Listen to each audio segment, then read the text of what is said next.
পারে নাই। শেখ পরিবার পালাইলো কিভাবে? শেখ হাসিনা পালাইছে, আমরা সবাই দেখছি, টেলিভিশনে দেখছি না? আবার ওখানে সবাই আমরা গিয়ে দেখছি। শেখ পরিবারে এতগুলো লোক পালাইলো কেন? একটা লোক ধরতে পারলো না কেন? সুতরাং আজকে আমাদের এই নতুন প্রজন্মের যে সংগ্রাম, আমাদের বিএনপি গত 17 বছরের যে সংগ্রাম, জনাব তারেক রহমানের নেতৃত্বে আমরা যেই সংগ্রাম চালিয়ে যাচ্ছি, এই সংগ্রাম কিন্তু আমাদের চালিয়ে যেতে হবে যতদিন পর্যন্ত আমাদের একটি নতুন বাংলাদেশ, সুন্দর বাংলাদেশ, স্বচ্ছ বাংলাদেশ, একটি দুর্নীতিমুক্ত বাংলাদেশ আমরা গড়ে তুলতে না পারবো, মানবিক রাষ্ট্র গড়ে তুলতে না পারবো, ততদিন পর্যন্ত আমাদের এই সংগ্রাম চালিয়ে যেতে হবে। এবং সবচেয়ে বড় কথা, আমরা এখানে যারা আছি তারা এখনো 15 বছরে একটা ভোট দিতে পারি নাই।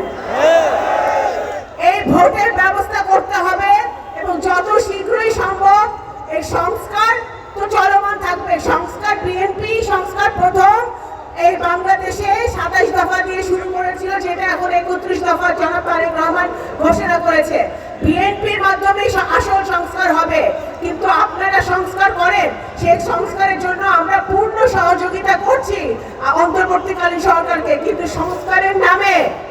সংস্কারের নামে যদি আপনারা কালক্ষেপণ করেন, তাহলে হাসিনা কিন্তু ভারতে বৈশা ডায়ালগ মারতেছে, আর তার এই যে দোসররা আছে, দোসরদেরকে উস্কানি দিতেছে।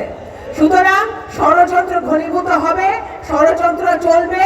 এবং আরেকটি কথা আমি শরীয়তপুরবাসীকে বলে দেই, আওয়ামী লীগ আপনাদের ঘাড়ে উঠে, আপনাদের ভিতরে ঢুকে যেন ষড়যন্ত্র করতে না পারে, সেই দিকে সাবধান রাখতে হবে। আওয়ামী লীগ আপনাদের এখন ফোন দেয়, সকালে ফোন দেয়, দুপুরে ফোন দেয়, বিকালে ফোন দেয়, রাতে ফোন দেয়, আপনাদের সাথে মিশতে চায়। আর শরীয়তপুর বিএনপি অত্যন্ত শক্তিশালী একটি বিএনপি।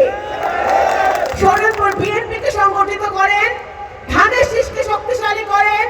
আমি বিশ্বাস করি আপনারা যদি ঐক্যবদ্ধ হয়ে কাজ করেন, শরীয়তপুরের মাটি হবে তারেক রহমানের মাটি, শহীদ রাষ্ট্রপতি জিয়াউর রহমানের ঘাঁটি, ধানের শীষের ঘাঁটি। সুতরাং আওয়ামী লীগকে আপনাদের মধ্যে ঢুকায় ষড়যন্ত্র করার সুযোগ দিয়েন না।